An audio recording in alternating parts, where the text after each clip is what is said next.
Goeiemôre vriende, ons is die Here innig dankbaar dat ons vanmôre weer kan saam wees.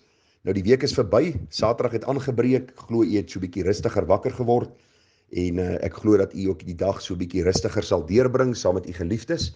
Ek weet daar's altyd mos werkies wat in en om die huis gedoen moet word, maar mag die Here ook hierdie dag van rus vir u gee en 'n dag waar u so 'n bietjie meer kan afskakel van die besige werksprogram en so 'n bietjie meer tyd kan neem aan die dinge wat belangrik is in die lewe, dinge van die woord van die Here, ou se gesin, ou se geliefdes en dan ook môre die geleentheid waar ons saam gaan kom rondom sy woord by die huis van die Here.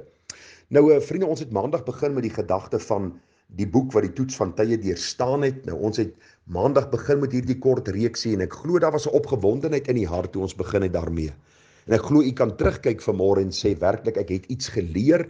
En daar is 'n groter vertroue in my hart, 'n dieper geloof, geanker in die waarheid dat God se woord dan ook vir ons gegee is.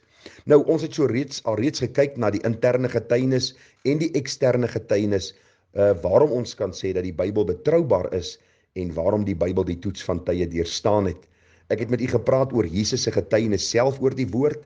Ons het bietjie gepraat oor die profetiese akkuraatheid, die manuskripbewyse, die argeologiese data, die wetenskaplike vooruitskouing en dan die wetlike bewyse. Nou vanmôre gaan ons nog so 'n gedagte of 3 hanteer en dan sluit ons ook ons reeksie af wat handel oor waarom ons met sekerheid kan sê dat deur die bewyse, die boek, die Bybelboek, die toets van tye dan deurstaan het. Nou vanmôre gaan ons bietjie kyk na die ooggetuies. Nou vriende, as ons net kyk na die gedagte van ooggetuies, dan lees ons baie duidelik in die woord van die Here daarin besonder in 1 Korintiërs die 15de hoofstuk, wat maar handel oor die opstandingshoofstuk, lees ons daar, dat broeders, ek maak julle die evangelie bekend, wat ek aan julle verkondig het, wat julle ook aangeneem het, waarin julle ook staan, waardeur julle ook gered word, as julle daaraan vashou op die wyse, waarop ek dit aan julle verkondig het, of julle moes te vergeefs geglo het. Want in die eerste plek het ek aan julle oorgelewer, wat ek ontvang het, dat Christus vir ons sondes gesterf het volgens die skrifte, dat hy begrawe is en dat hy op die 3de dag opgewek is volgens die skrifte, en dat hy aan Sefas verskyn het, daarna aan die 12, daarna het hy verskyn aan oor die 500 broeders te gelyk, waarvan die meeste nou nog lewe, maar sommige ontslaap het. Daarna het hy verskyn aan Jakobus, daarna aan die apostels, en laaste van almal het hy verskyn ook aan my, as die ontydig geborene.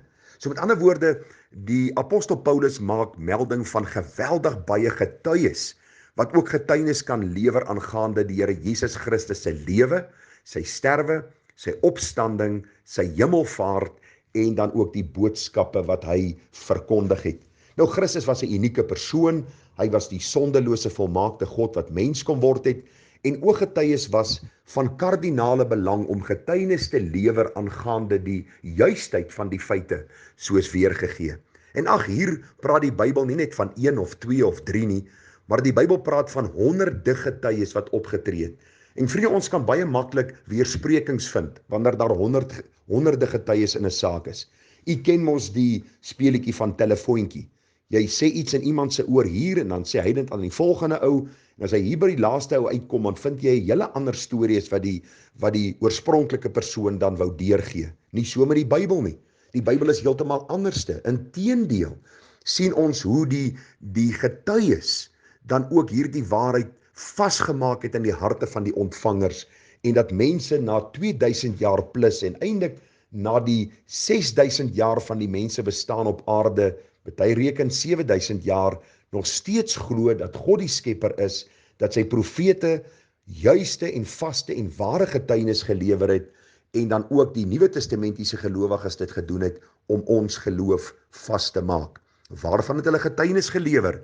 Hulle het getuienis gelewer van die uniekheid van die persoon van Jesus.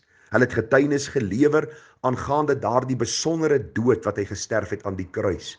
Hulle het getuienis gelewer aangaande sy liggaamlike opstanding en dan ook sy fisiese hemelvaart na die hemel.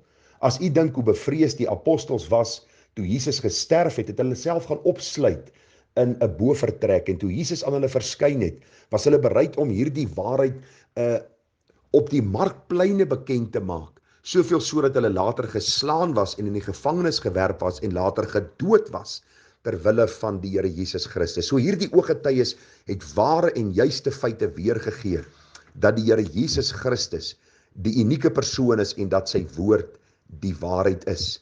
Nou as ons bietjie kyk na die ooggetuies, dan sien ons in Handelinge 5:32 en ons is sy getuienis van hierdie dinge en ook die Heilige Gees wat God gegee het aan die wat hom gehoorsaam is.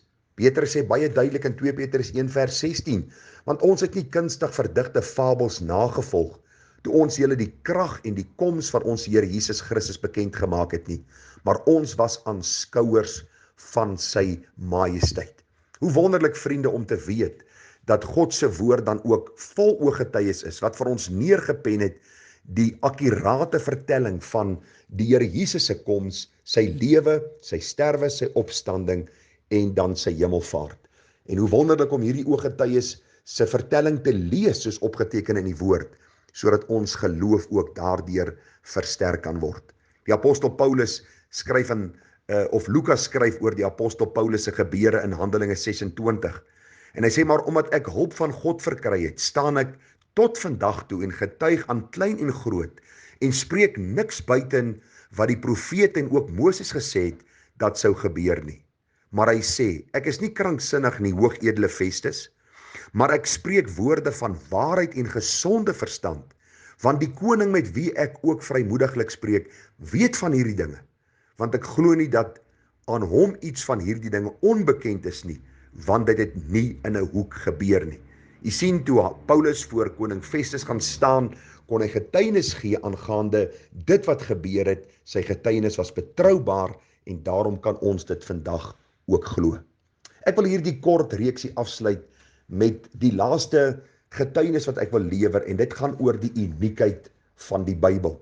Die uniekheid van die Bybel. Vriende, die Bybel is 'n unieke boek.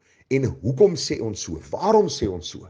U sien, is die enigste boek ter wêreld wat objektiewe bewyse lewer dat dit die woord van God is, en slegs die Bybel gee werklike bewyse van goddelike inspirasie. Daar is nie een ander boek in die wêreld wat dieselfde kan sê nie. Die Bybel is die enigste godsdienstige geskrif in die wêreld wat sonder foute is. Dis die enigste boek in die wêreld wat vir ons verlossing uit genade deur geloof as 'n vrye geskenk en gawe uit die hand van God dan aanbied. Al die ander boeke in die wêreld leer vir ons dat jy moet werk vir jou saligheid, dat jy iets moet gee, dat jy 'n bydrae moet lewer om die guns van, in aanhalingstekens, die God te verkry.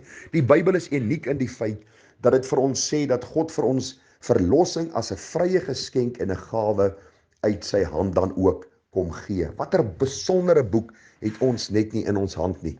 Verder sien ons dat slegs die Bybel verskaf historiese bewyse dat die enige ware God die mens liefhet. Want so lief het God die wêreld gehad. Gaan lees die ander geskrifte. Jy sal nooit lees dat daardie Godheid waarvan ander mense verwys, ooit hulle mense so lief gehad het dat hulle hulle lewe sou gegee het nie. Maar die God van die Bybel leer vir ons in die Bybel dat hy die mens lief gehad het met 'n ewige liefde. Die Bybel verskaf die uitvoerigste morele standaarde van alle boeke. Gaan lees maar ander geskrifte, vriende. Dit kan nie met die Bybel vergelyk word nie. Die Bybel lewer getuienis dat hy hierdie morele waardes aan ons stel, sodat ons ook kan leer hoe om te lewe en met wysheid te lewe te midde van 'n krom en verdraaide geslag. Ag vriende, as ons kyk na die ander bewyse, dan sien ons dat die Bybel uniek is, omdat die Bybel is die enigste boek met spesifieke en volledige profesieë oor die verwagte verlosser van die wêreld en waarvan die profesieë in die geskiedenis waar bewys is. Ag, as ons nog verder gaan kyk na die uniekheid van die Bybel, dan sien ons slegs die Bybel verskaf die mees realistiese siening van die menslike aard, en hoor nou, dit het die krag om die mense van hulle sonde te bekeer, die vermoë om die mense aard te verander en die realistiese aanbod van 'n permanente oplossing vir die probleem van die mens se sondigheid en boosheid.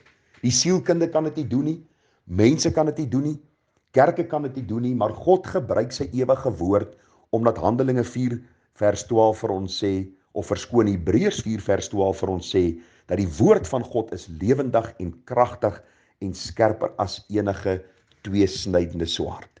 Jy sien, die Bybel is uniek, Want slegs die Bybel kan daarop aanspraak maak dat dit die akkuraatheid daarvan histories deur die argeologie bewys is. U sien, die Bybel is so uniek dat ons in hierdie môre met sekerheid kan sê dat dit die Bybel of die boek in die wêreld is wat die topverkoper tot vandag toe is. Ja, die hartseer is dat baie mense dit nie lees nie, maar 9 uit die 10 weet daar in hulle hart en siel dat die Bybel die waarheid is, God se woord, geïnspireer deur sy Heilige Gees. En daarom kan ons vir u met groot vrymoedigheid sê dat die Bybel 'n unieke boek is, dat dit die toets van tye deurstaan het. U sien, hierdie kosbare Bybelboek is 'n boek wat ons kan lees en gehoorsaam. Nou ek wil net weer afsluit waarmee ek begin het, deur net dit weer vas te maak in u hart.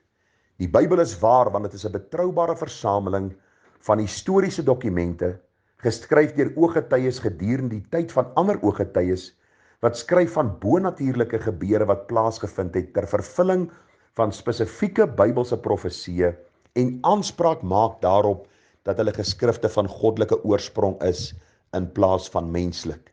Dit is geskryf deur 40 verskillende skrywers oor 'n tydperk van 1500 jaar, van 3 kontinente, Afrika, Europa en Asië, in 3 tale, Hebreëus, Grieks en Aramees, 66 volumes, honderde verskillende onderwerpe met geen weersprekings, al het die meeste mekaar nooit gesien of geken nie.